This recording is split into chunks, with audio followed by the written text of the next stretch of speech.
শুরু করছি আজকের গল্প কুনাল মণ্ডলের লেখা মৃত্যুর মায়াজাল। এক রবিবারের সন্ধ্যায় আমরা আমাদের ক্লাবে দিব্যি আরাম করে নিজেদের মধ্যে খোশ গল্প করছি। আমরা মানে গনসা, শিবে, গোপাল এবং আমি মানিক। ভাবছিলাম একটু চা খেলে মন্দ হতো না। অমনি আমাদের প্রিয় খুড়ো ভূতনাথ শিকদার ক্লাবে এসে হাজির, হাতে করে বড় একটা ফ্লাক্স আর একটা তেলে ভাজার ঠোঙা নিয়ে। কিছু বলার আগেই খুড়ো বলল, গরম গরম সিঙ্গারা ভাজিয়ে আনলাম আমাদের পাড়ার প্যালারামের দোকান থেকে, সাথে গরম চা। তাড়াতাড়ি মাটির ভাঁড়ে ঢেলে সবাইকে দাও তো গনসা, সাথে দুটো করে সিঙ্গারাও দেবে, বুঝলে? আমরা সকলে মুগ্ধ হয়ে খুড়োর আনা চা সিঙ্গারা খাচ্ছি। ঠিক তখনই শিবে বলে উঠল, এত সুন্দর জলযোগের সাথে একটা ভূতের গল্প হলে মন্দ হয় না, কি বলো খুড়ো? খুড়ো বলল, আমি আসবো আর তোমরা গল্প শুনতে চাইবে না, তা কখনো হয়েছে? বলে খুড়ো হাসতে লাগলো।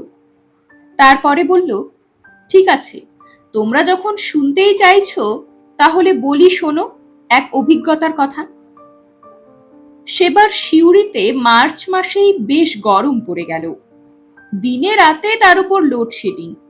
একদিন রাতে সবে শুতে যাব, ব্যাস লোডশেডিং। কি আর করব, ঘরের বাইরে বেরিয়ে একটু পায়চারি করতে লাগলাম। একটু পরে ভাবলাম, যাই পাশের পাড়ার আমার সেই বন্ধু ডাক্তার রামকানাই মুখুজ্জের সাথে একটু দেখা করে আসি। তারপর ভাবলাম, সারাদিন রুগী দেখে ক্লান্ত হয়ে ডাক্তার হয়তো এই লোডশেডিং এও ঘুমিয়ে পড়েছে, তাকে আর এত রাতে বিরক্ত করে লাভ নেই। তার থেকে ভালো একা একাই উত্তরের ময়ূরাক্ষী নদীর ধারে হাঁটতে যাই। এই গুমোট গরমে ভালোই লাগবে নদীর ধারের মৃদুমন্দ বাতাস খেয়ে। বেশ কিছুক্ষণ নদীর হাওয়া খেতে খেতে আরো উত্তরের দিকে হেঁটে চললাম নিজের অজান্তে। রাত তখন 11টা কি 12টা হবে। নদীর ধার থেকে ডান দিকে যখন সবে লোকালয়ে ঢুকলাম ফেরার জন্য, ছোট্ট একটি গলির মোড় ঘুরে রাস্তায় এসে দাঁড়ালেন এক ভদ্রলোক। তবে উনি একা ছিলেন না রাস্তায়, আরেকজন ছিল, একটি মেয়ে, তার বিপরীত দিক থেকে হেঁটে আসছে। মেয়েটি তাড়াতাড়ি লোকটির পাশ কাটিয়ে এগিয়ে গেল, চকিতে পেছনে ফিরে একবার তাকালো, লোকটিকে লক্ষ্য করলো। তারপর ভীত চোখে কাঁপতে কাঁপতে ছুটে গেল একটা গলির মধ্যে এবং নিমেষের মধ্যে অন্ধকারে কোথাও মিলিয়ে গেল। হঠাৎ মেয়েটির অমন আচরণে আমি খুব অবাক হয়ে ওদের পিছু নিলাম। কি ব্যাপার? দেখে মনে হলো মেয়েটি ভীষণ ভয় পেয়েছে। তবে কি লোকটিকে দেখে? আর সময় নষ্ট না করে পিছু নিলাম এবার লোকটার। লোকটি একটা বাড়ির দিকে ধীর পায়ে এগিয়ে যাচ্ছে। লক্ষ্য করলাম লোকটি নির্দিষ্ট বাড়িটির সামনে এসে দাঁড়ালো। তারপর পকেট থেকে চাবি বের করে ভেতরে ঢুকলো। আমিও তাড়াতাড়ি এসে দাঁড়ালাম লোকটির সামনে। লোকটির মুখের দিকে তাকিয়ে চমকে উঠলাম। এ যে একটা মরার মুখ, নিশ্চল নিষ্প্রাণ দুটি চোখের তারা, ফ্যাকাশে রক্তহীন মুখ।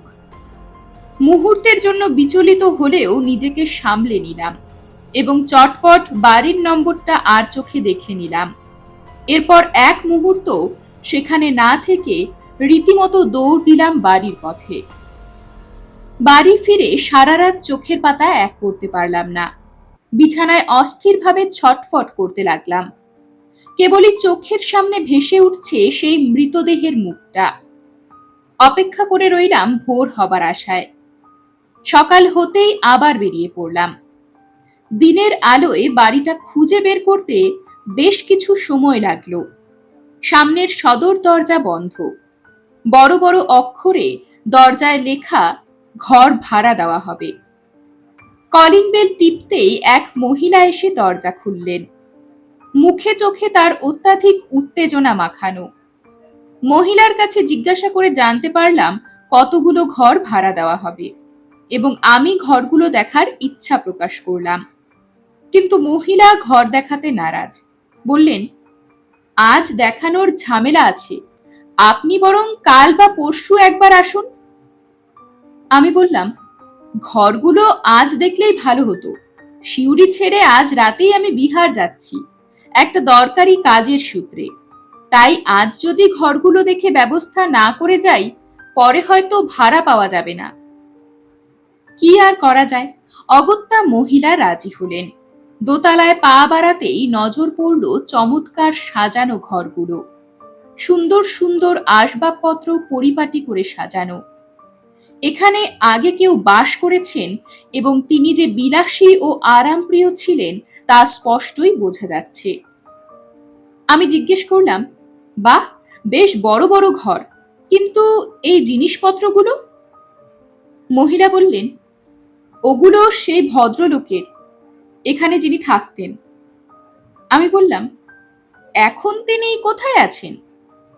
ব্যাপারটা প্রথমে চাপা দিয়ে রাখতে চেয়েছিলেন মহিলা, কিন্তু একসময় কান্নায় ভেঙে পড়লেন এবং বললেন, অনেকদিন ধরে আমার এই ভাড়াটে ভদ্রলোকটি আছেন এখানে। খুব আমোদে ও দয়ালু ছিলেন, আমাদের সঙ্গে দারুণ ভাব হয়ে গিয়েছিল, একেবারে আপন লোকের মতো। তার সুখে দুঃখে বিপদে আপদে আমরা তার পাশে থাকতাম। প্রতি বছর এই সময় তিনি শান্তিনিকেতনে যান, এবারও 1 মাস আগে সেখানে গেছেন। কিন্তু আবার মহিলা ডুকরে কেঁদে উঠলেন। তারপর আমার হাতে একটা টেলিগ্রাম তুলে দিলেন। এটা আজ সকাল 8টায় পেয়েছি, তিনি বললেন। আমি চোখ রাখলাম টেলিগ্রামের পাতায়। গত রাতে প্রায় 12:15 নাগাদ তাকে গুলিবিদ্ধ অবস্থায় চেয়ারে বসে থাকতে দেখা গেছে। তার হাতে একটা রিভলভার ছিল। আমার ততক্ষণে মনে পড়ে গেল গত রাতে দেখা সেই মৃতদেহের মুখটির কথা। তখনকার সময় এবং লোকটির মৃত্যুর সময় এক। এই বলে খুড়ো একটা দীর্ঘ নিঃশ্বাস ফেললেন। গনসা বলল, তারপর খুড়ো, তারপর কি হলো? খুড়ো বললেন, মহিলাকে সান্ত্বনা দিয়ে নিজের দেখা ভৌতিক অভিজ্ঞতার ও কৌতূহলের অবসান করে বাড়ি ফিরে এলাম। এই বলে খুড়ো চেয়ার ছেড়ে উঠে বসলেন। বললেন, বড্ড দেরি হয়ে গেল আজ, তবে চলি, শুভরাত্রি। এই বলে আমাদের দিকে একটা মুচকি হেসে দিব্যি ক্লাবের দরজা খুলে গটগট করে বেরিয়ে গেলেন। আমরা অবাক চোখে তার দিকে তাকিয়ে রইলাম। এরকমই আরো সব গল্প পেতে চ্যানেলটিকে সাবস্ক্রাইব করে দেবেন। আর গল্পটি যদি ভালো লেগে থাকে তাহলে লাইক, শেয়ার আর কমেন্ট করে দেবেন।